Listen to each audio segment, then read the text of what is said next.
नमस्कार. तनुजाज रेसिपीजमध्ये तुम्हा सर्वांचं स्वागत आहे.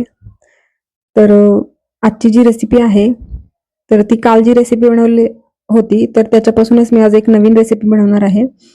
तर मी आज कढी बनवणार आहे आणि जे वडे बनवले होते बाजरीच्या पिठाचे, तर ते पण मी याच्यामध्ये टाकणार आहे. अतिशय टेस्टी असे लागतात ते वडे याच्यामध्ये.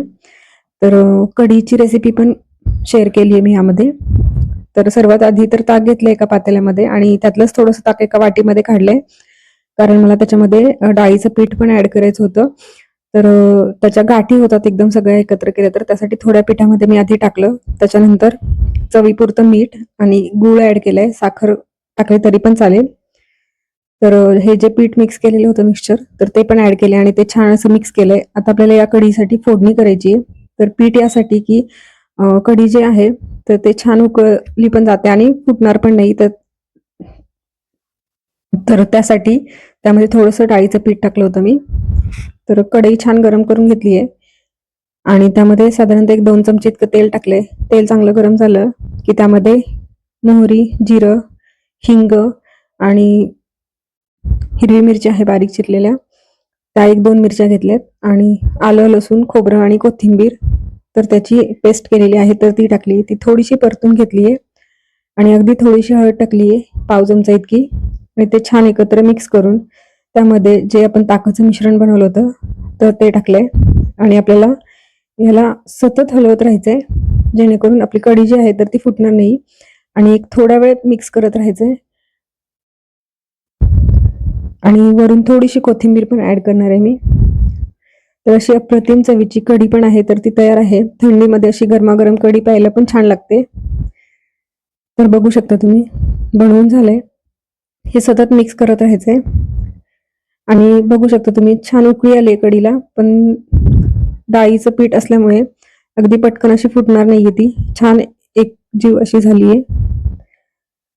तर अतिशय सोपी पद्धत आहे आणि यामध्येच मी जे बाजरीच्या पिठाचे वडे केले होते तर त्याचे तुकडे करून त्यामध्ये ऍड करणार आहे. सोपी रेसिपी आहे, टेस्टी पण आहे. तर आपण कढी गोळे ज्या पद्धतीने करतो त्याच पद्धतीची ही रेसिपी आहे, पण मी त्याच्यामध्ये जे वडे आहेत ते उकळवून नाही घेतले, ते नंतर शेवटी ऍड केलेत मी. तर बघू शकता तुम्ही, गरमागरम कढी तयार आहे. तर एकदम सिंपल अशी रेसिपी आहे. तर हे जे उकडलेले बाजरीचे वडे होते तर त्याची रेसिपी मी या आधीच्या व्हिडिओमध्ये शेअर केली आहे, तर तुम्ही तीही रेसिपी बघा, ती पण खूप सोपी आहे. आणि तेच वडे मी याच्यामध्ये आता ऍड करणार आहे. तर बघू शकता तुम्ही, मी छोटे छोटे साईजमध्ये तुकडे करून घेतलेत आणि ते मी आता त्याच्यामध्ये ऍड करते. तर अतिशय टेस्टी लागतात याच्यामध्ये ऍड केल्यानंतर. तर आजची साधी सोपी अशी रेसिपी आहे. जर रेसिपी तुम्हाला आवडली असेल तर रेसिपीला नक्की लाईक करा, कमेंट करा, शेअर करा आणि तनुजाज रेसिपीला सबस्क्राईब केलं नसेल तर नक्की सबस्क्राईब करा आणि बेल आयकॉनवर क्लिक करा, जेणेकरून येणाऱ्या ज्या नवीन नवीन रेसिपीज आहेत तर त्याच्या नोटिफिकेशन तुम्हाला सर्वात आधी मिळतील. तर बघू शकता तुम्ही, मी सर्व जे तुकडे आहेत तर त्याच्यामध्ये ऍड केलेत आणि वरून मी थोडीशी कोथिंबीर पण ऍड करणार आहे. तर अतिशय टेस्टी अशी ही रेसिपी आहे तर ती तयार झाली होती. ही रेसिपी तुम्ही नक्की ट्राय करून बघा. धन्यवाद.